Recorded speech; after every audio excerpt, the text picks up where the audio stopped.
Adlaw sa inyo mga kasyat puno na nasad ko ipakita sa inyo mga kasyat puno, no? Kini siya is isa ka solar street lights mga kasyat puno.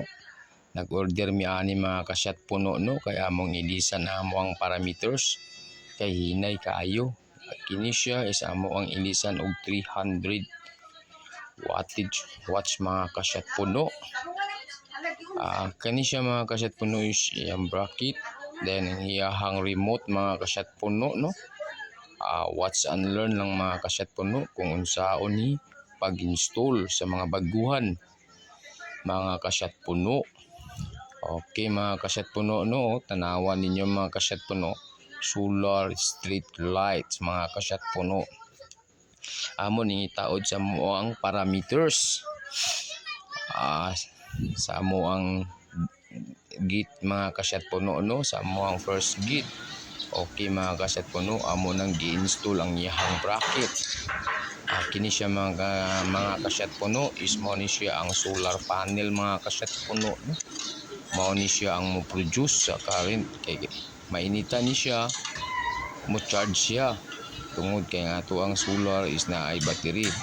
Mo charge na siya ang panel dayon mangit-ngitan, musiga dayon ang ato ang LED lights mga kasyat puno. Itaod na namo ang LED lights mga kasyat puno nga solar mga kasyat puno, no.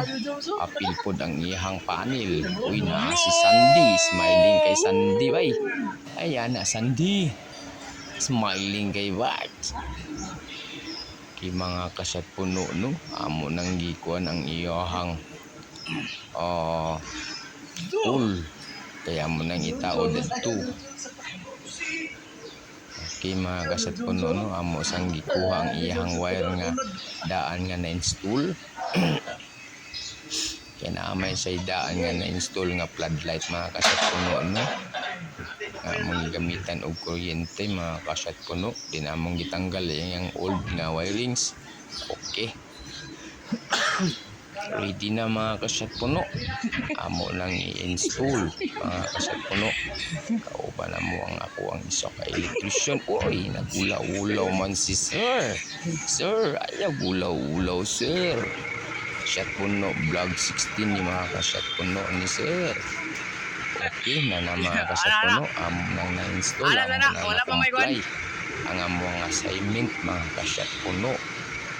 Okay, I hope na unya musiga na mga kasyat puno kay naka-charge na kay irabi ka init. Thank you for watching mga kasyat.